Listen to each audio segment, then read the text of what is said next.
Welcome back, everybody. Landry, I'm going to start again. Welcome back, everyone, to Beat the Big Guys. I'm your host, Sandy Rosenthal. And today, our guest is from the wonderful state of North Carolina, more specifically Charlotte, and her name is Sherry Loeffler. Hi, Sherry. Hi, Sandy. How are you? Wonderful. And did I pronounce your name right? You did, absolutely. Okay. Oh, good. Thank goodness. So, I do want to get the show off to a good start. So I was so happy to hear from Ms. Loeffler about just about a couple of weeks ago with great news. She had been in a battle with her homeowners association, and the HOA was making her life miserable.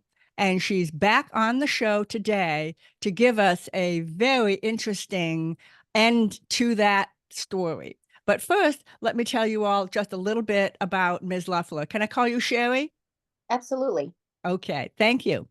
Sherry Loeffler is originally from Canada and has lived in Charlotte, North Carolina since 2007. She's the single mom of a 22-year-old daughter and works in the banking industry. Sherry's here today to tell us about the battle she's been fighting with her HOA at the Yachtsman on Lake Wylie since August of 2019. So, trial was set for November 4th, 2024, and with just 1 month to go before trial, the HOA attorney filed a motion to withdraw, saying that the HOA had acted unethically and he could no longer represent them. Wow, my curiosity is sky high, and I am looking forward to hearing all about it, and I'm sure our listeners are too. So thanks, Sherry, for joining us. The floor is yours. Okay. Well, I'll just start at the beginning of my story. About 5 years ago, I had put in an architectural request for new windows, and my first request was denied. I had asked for 3 windows. They sent me something back saying I could put in 4 windows, casement of equal width. That is what I did. Then they reneged on their approval. So the battle began. 6 months after reneging on their approval, after these windows were installed, they started imposing fines of $100 a day. That got up to around $13,000. And then they put a lien on my home. So they would have been able to take my house from me. So I had to retain counsel. I did it right in the beginning when they started going back and forth about wanting me to switch the windows back out. Originally, my building, I'm in a townhouse community on the lake. My building had 8 windows, and a lot of people have changed their window scheme from 8 to 4 or 2. And so that's why I asked for different windows in the first place. But they were now saying, no, we want you to put the original 8, which again, I spent almost $4,000 on these windows. I wasn't going to go spend $4,000 more to put in what they had approved. So retained counsel. We had been battling this for over 4.5 years now. I have spent over $30,000 in attorney fees. We went to arbitration a couple of years ago. I won. We were told the windows stay, remove the fines and lien, and everybody's responsible for their own legal fees. But at the very last minute, the HOA appealed. So they appealed that decision. We ended up getting a summary judgment. We had another matter with water damage. So it was only a summary judgment with respect to the windows and not the water damage that we had added to our claim. We won a summary judgment because they pretty much admitted guilt in discovery documents. And we won $12,675 back in attorney fees, and the lien was removed and the fines were removed. But the HOA refused to pay that judgment for about a year and a half. So a year and a half, that judgment accumulated 8% interest and got up to around $15,000. We were proceeding forward to go to trial. As you said, trial was set for November 4th. So we went through all the motions of, we went to mediation for about 8 hours one day. They did not want to settle. So then we did depositions with their property manager. Sorry, Sandy, my dogs are barking here. I'm sorry about that. So yeah, so did the deposition, and then we were getting ready to go to trial, and at the last minute, the HOA attorney filed a motion asking himself to be removed from the case, stating that he felt the HOA was behaving in an unethical manner, that it would not be appropriate for him to represent them anymore. So I don't know what happened at that point, but all of a sudden they came back to me and they were willing to settle.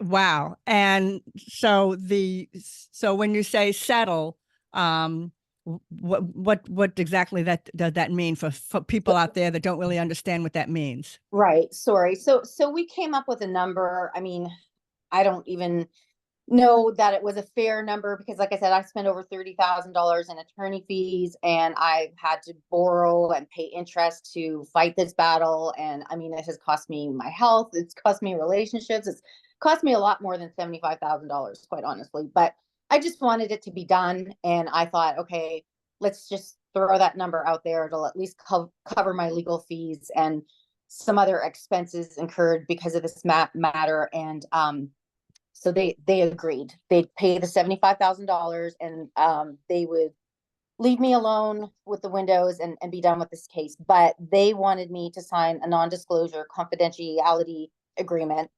And I said, absolutely not, because I wanted my story to be told. It has been out there in the media because it is a big thing to win against your HOA. It seems like abuse of power with HOAs is becoming an epidemic in this country.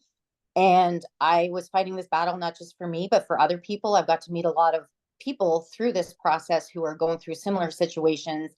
And I also joined some advocacy groups that want to help promote change so that homeowners like me don't end up in situations like this. Because the problem is, in most states, as is in North Carolina, there are no governing bodies watching what these HOAs are doing. So they pretty much can do whatever they want and get away with it unless a homeowner is prepared to spend thousands of dollars and years of their time to fight them. And they did not expect I was going to do that. They thought they were just going to steamroller over me, and I surprised them and myself by seeing this through. Wow. Wow. So the $75,000 number, you came up, they offered to settle and you said, okay, for 75,000, that was your figure that you came up with. Right. And that number was the number we had when we went to mediation Okay. back in August. Me and my attorney had a number that we thought, okay, what's the number you're going to walk away with that you think is fair? Mhm. And again, I just wanted this over and done with. I know they weren't using their insurance company at this point. So this was going to come out of basically homeowners' money. And I didn't necessarily want to punish other homeowners, but I still wanted to at least recoup what I put into it. Again, that number does not make me whole in any means by what I have spent. But it was just enough to say, okay, it's worth this being over, and let's just walk away from this and be done with this I matter. think that's quite admirable that you really just want to be paid what was fair. What was fair. You weren't out there to make a killing or Mhm. looking for a windfall. You just wanted what was fair and appropriate and reasonable Right. for anyone to be put in this position. You mentioned earlier that it had hurt your health, Hmm. which is priceless. Hmm. You can't put a price tag on that. And still you said, no, I just want what's fair. Well, I think that's quite admirable, but boy, did you have to work hard to get there. You mentioned that you're not sure, you're not certain exactly why the attorney up and quit, but he stated because of unethical behavior. Hmm. Yeah. I would love to know the reason. I would have loved to know what conversations went on behind the scenes. But I think the HOA attorney pretty much knew they didn't stand a chance, and they again were going to steamroller over me and hope that I would back down, and I didn't. And they did not want to go to trial because they knew the outcome was going to look really bad for them in trial. Their property manager for their management company had quit about a month or two before the trial Wow. date, and I think, I'm not certain, but I think it was because of my case. And their new property manager, through the deposition process, which is part of the going to trial process, pre-trial, made a comment to the effect on the record that it's a common practice of HOAs and management companies to impose liens and fines on homeowners to get them to do what they want them to do. And I think he realized when she said that in a deposition, that was going to look exceptionally worse for the HOA, which was already looking pretty bad for what they what. Wow. So that's a little tool of the trade for Mhm. HOAs, to do this as a threat. Yeah. And it's more than just a threat. I mean, it's actual money. It's actual wow. And I think you hit the nail on the head, Sherry, when you said they never expected you to fight. Yeah. I think too often, I don't know about in the world, but I can certainly see it going on in America, that it really surprises powerful organizations and powerful people and powerful organizations when the people that they're trying to stop fights, that they Mhm. actually fight back. And it so surprises them that they usually end up making very stupid mistakes. Yes. Like we've already one mistake was putting it in writing that a lien is a tool out of their toolbox, out of their Mhm. toolkit. Okay. And it usually works, except it doesn't when they got not against the Sherry Loefflers of the world. Yeah. So and again, so how do people get that way? Arrogance. They figure they're so big and so powerful that they become arrogant and they Mhm. think they're invincible and unstoppable. But Sherry, you stop them. You stop them. Now, correct me if I'm wrong, but couldn't this have all been fixed if they'd have just let you paint the windows the right color? Yeah. So in my application, I installed white windows, and it was stated in my application I would put in white and they would paint them beige because they're responsible for the exterior maintenance of the properties. So they had agreed to do that. And so they would have blended in just fine.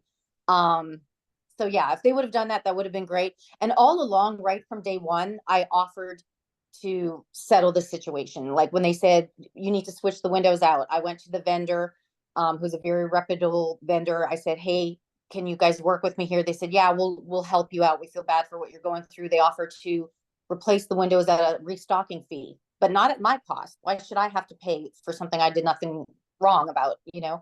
And the HOA refused. Then at one point we were going to put in a faux spine, which would have looked really stupid, basically a faux spine to make four windows look like eight. And I was willing to do that at the time, but I said, okay, at your expense, and you pay my legal fees to date, which at that time was only maybe $1,500. They refused. Then again, we won an arbitration and could have both walked away having to pay our own legal fees and be done with the matter. They refused. We won Hmm. in summary judgment. Now all of a sudden they're out $12,675 in summary judgment. Second time winning. I was willing to walk away. They refused. They kept this going. And so they've had to pay me a total of $75,000. That included the $12,675 judgment, which accumulated interest for non-payment of 8% and ended up being about $15,000. So they paid that. And then there's the legal fees that they've also had to pay, which I'm sure if mine were around 30, theirs were around 30. So over such an insignificant matter that could have been amicably settled by just intelligent conversations and negotiations, because they abused their power, this ended up costing them over $100,000. Now, I ended up finding out that they weren't able to use their community insurance because their previous property manager dropped the ball and didn't file with the insurance company. So this comes out of homeowners' pockets at Wow. the end of the day. Last year, our HOA fees were $275 a month. They went up to $300 a month, and I'm sure it was because of my case. And then the same week that we were getting ready to sign the settlement document, they sent a notice to everybody in the community stating that your dues are now going up from 300 to 330 starting January 1st. And if you do the math, that pretty much covers about what they're paying me in settlement. So Wow. then, so Interesting. I'm getting, yeah, and I'm getting the double-edged sword because I'm also having to pay that due increase. So it costs the homeowners too. And there was no reason for it. Some Of people in the course not. community, some people in the community may be upset with me. But, you know, if they look at the court documents and see what the board was doing, then they would know that I did absolutely nothing wrong. My story made front page of the Charlotte Observer twice, when I won the first time, and then again this time. And after the story made front page news twice, they sent a letter to the entire community, basically disparaging comments about me that were inaccurate, and did it again this time, saying, oh, nothing in the Observer was true. Miss Loeffler could have settled this multiple times. She chose not to. And I was going to respond, but I'm like, they've sucked enough positive energy out of me for the last 5 years. Anybody who's intelligent enough to look at the court documents, see, I have already won twice, see that they signed a settlement agreement, and they didn't even force the confidentiality part of it. I mean, obviously they were in the wrong. So I just want to be done with this and have it over. And a settlement, some people don't understand what a settlement is. A settlement is what it is. On the other hand, there are, and what I mean by what it is it's nothing more, nothing less. It doesn't necessarily mean that the party that settled was guilty or in the wrong. But in this case, it looks like it was. And it certainly looks like it was. And as you pointed out, anyone that looks at the facts and looks at the case will see it certainly looks they're indicating they were in the wrong and therefore did not want this to go to trial. That's what this appears to be. So Sherry, and I'm not going to ask you, why do you think the HOA did this? Because the burden shouldn't be on you. Like I'm sure people have asked you, and it even popped into my head, why was the HOA behaving this way towards this homeowner? And then I realized, wait a minute, that's not, Sherry shouldn't have to explain that. The burden shouldn't be on her. The only thing that mattered is that it was unfair. Why were they being unfair? Who knows? Doesn't matter. Doesn't matter. But Sherry, I do have this question for you though. If you could just rewind the clock and be back in 2019, would you have done anything differently as this event unfolded? Is there anything you wondered, maybe I should have done this differently or that? yeah. Honestly, I wish I never had to go through this, because like I said, it consumed 5 years of my life. Like, I can't even explain. And now it's like such a weight has been lifted off my shoulders after going through this for 5 years. What I would have done differently, I mean, I would have put in 8 windows to begin with, but I have a feeling that even if I would have put in 8, they were going to come after me for whatever the reason is. I don't think I could have done anything differently. Good. I am glad that I documented everything, because sometimes I can get a little complacent and, oh, this is, I'm doing everything right and I've got a little bit of documentation, so this should be fine, thinking nothing's going to happen. A lesson for anybody out there dealing with any organization is document everything in writing, record conversations, document as much as you can. I probably should have even documented even more than I needed to. But I really don't think I could have done anything differently than I did, because as I've said before, like, I followed the rules. I did exactly what they came back to me with. They didn't approve my first application. They came back and said, hey, you can do this. And that's exactly what I did. Submitted the application. They approved it. So yeah, I don't know what I could have done differently. Well, that's a great space to be in, to look back and know you did everything you could. And then there's also I'm going to ask you another question. Before it got to liens and arbitration, and before you got to all these legal terms, did you try just going and meeting with them in person and just sitting down at a table and just talk about it? Yeah. Unfortunately, once attorneys get involved, you don't really have that option. They're not going to talk to you. Now, let me rephrase the question. Before the attorneys got involved, that's what I meant. Before Yeah. anything, you did.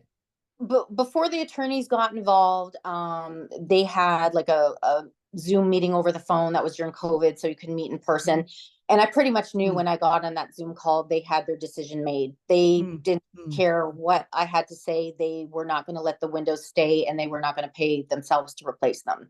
So I knew right then I was fighting a losing battle, but I did I did try to work it out at that time. but but you And did. I had talked to other homeowners who I was friends with, and somebody who I was friends with who became a board member after the fact. And I thought, hey, that's a pretty decent person. Maybe he'll step in and, he knows me and he knows the story from me talking with him, and maybe he'll stand up to them. And I don't know if he just wanted to become part of their club, or they overpowered him into, being rational. I don't know why new board members kept this going, but they also had the chance to be done with this, and they continued what the old board was doing.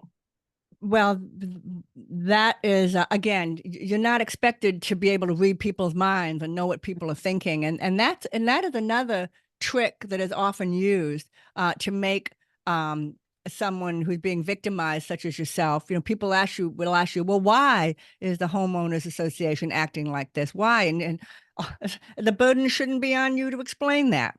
And Mhm. I also want the listener to notice that Sherry did try to just sit down. Well, maybe not sit down at a table, but they over Zoom. But that's a in person, as Mhm. pretty closely, and just talk about it, so that down the line, if anyone ever asks you, did you just try to discuss it and work it out amongst y'all, you can say yes, I did.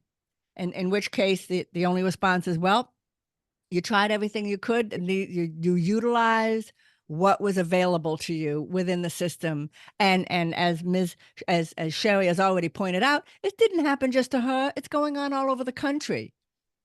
Have you talked to other people, Sherry, going through similar experiences to you? Yeah, I have. My story, when it first started, I went to the media and I was very persistent, like that, I need this help because, I was years into it, a lot of money into it, had the attorneys fighting for me. And so luckily, the Charlotte Observer heard me out and heard my story and was like, wow, we need to run this story. And they ended up running a whole series of stories of things that were going on with other homeowners, which was great. Um, and I have become friends with some people that have reached out to me telling me their story and kind of looking for advice on how to proceed, or, what my experience was with the situation. Um, but it's definitely happening all over the place, and we hear about some stories and not all of them. And I think my story, if anything, is giving some people hope that you can stand up to them and you can win, but they also need to know it comes at a price. It's going to take time, it's going to take money, it's going to test you in every which way. But that is why, again, I did not want to sign a confidentiality or non-disclosure, because then this battle was for nothing. I did you worry, Sherry, that when you said, I won't sign this unless you take that out, did you worry that they would drop the settlement offer? I did. Hmm. Yeah. And I was Yeah. completely prepared for that because, again, 5 years into it, you don't fight that hard and that long just to walk away. Right. Um, and you got to know when to back down. And if you've made a mistake, then you got to realize, hey, I made a mistake. I need to walk away from this. But there wasn't a mistake made. And I didn't choose this battle. They were the ones that put fines and liens on my property. So I had no choice but to fight back or lose my home. Um, so There you go. I'm going to just take 10 seconds and mention to our listeners that I have another show in this podcast where I also interviewed another woman fighting a homeowners association. All she wanted was to have what we would call what's commonly known as an English garden. So in other words, it's a garden where flowers, whatever flowers want to grow. No, they don't have that turf, grass, no grass, just flowering plant that attracts butterflies and birds. And her homeowners association wanted her to rip it out and put in grass. And she said no. And she fought and she won. And not only that, the state of Maryland passed a law saying no homeowners association can force a homeowner to plant grass in their front yard if they don't want to. So she not only did she prevail, but the state law was done just because of that. It's because she said no. It was she and her husband. So that's awesome. I'm can't tell you how delighted I am about that how this all ended. I am sorry for what you had to go through, but can I ask you, did you meet new friends because of it? Yeah, absolutely. I become friends with one lady that went through a terrible experience, and she really helped me get through my situation by offering me support because she understood, because she was going through it herself and she's still going through it. So I plan on being there for her and being supportive. I also again met other people in similar situations to mine, and some people who have started advocacy groups in each state and nationwide, where they're trying to promote change in their states so that people don't go through this sort of stuff. And so at least my story will hopefully help. And I hope to go before legislators one day and say, hey, look, here's my story. Some people do things wrong in their HOAs. Like if there's a law that says don't paint a purple fence and you paint a purple fence, well, you're going to get in trouble for that. You should have checked your bylaws and you should have followed the rules. In my situation, I followed the rules. They were just bullies and wanted to renege. But even some of those rules need to be changed. You know, HOAs should not have that much power over people, that they fine them thousands and thousands and even take away their home over minor little matters that can be resolved amicably. We're neighbors. You know, these people are not the government. They're not our employers. They're our neighbors that are doing this to us. It just doesn't make sense to me. Yeah, Sherry, you mentioned that earlier in this episode that it's kind of I think your exact words are, this is the Wild West when it Mhm. comes to the homeowners associations. Can you talk a little bit more about that? Um, yeah, I mean, basically, there's no governing laws and enforcement in the majority of the states. And so boards can do whatever they want and there's no repercussions. And again, unless you have money to fight them and usually have to go to court, they're not held accountable for bad actions. So that needs to change. I hope that changes one day. I mean, the majority of homeowners now live in HOA communities. They are a multi-billion-dollar industry. I mean, I've liked living in HOAs until this. I lived in a community before with, you know, I had a community pool and nicely manicured lawns, and everything ran smoothly. But you get into a situation like mine where you have a rogue board and it could just, it could just go crazy, like what happened in my situation. And you could live, I've met homeowners who lived in communities 25, 30 years without any problems. And then all of a sudden they got a new board with somebody who decided, I don't like your petunias in your front lawn. You need to take them out or we're going to make your life miserable. You know, so they should not be allowed to have that kind of power without having accountability behind I, it. I agree. And Sherry, you mentioned that it can cost money, but it's not just money, it's your time. And your some people just don't have the physical constitution or the internal constitution to be able to fight and fight and fight. You Mhm. do. And I'm glad you do. And I do. And hopefully a lot of our listeners do. But not everybody wants to have a prolonged battle. And this is not a sprint, it's a marathon. It is. Yeah. It's, in your case, 5 years. Sherry, do you have any advice for our listeners who are in similar shoes or have been in similar shoes to you the past 5 years? Yeah. Again, document everything that you can. Pick and choose your battles if something is worth fighting over.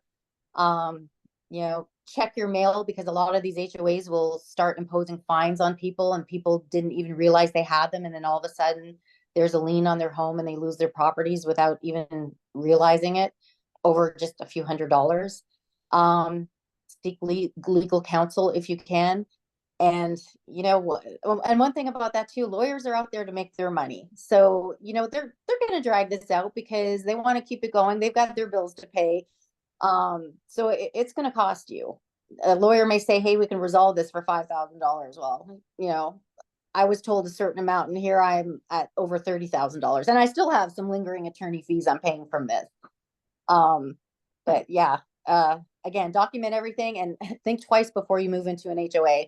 Look at the bylaws, look at the covenants and restrictions, talk to other homeowners, find out who the board members are, what their backgrounds are, how they've behaved in the past.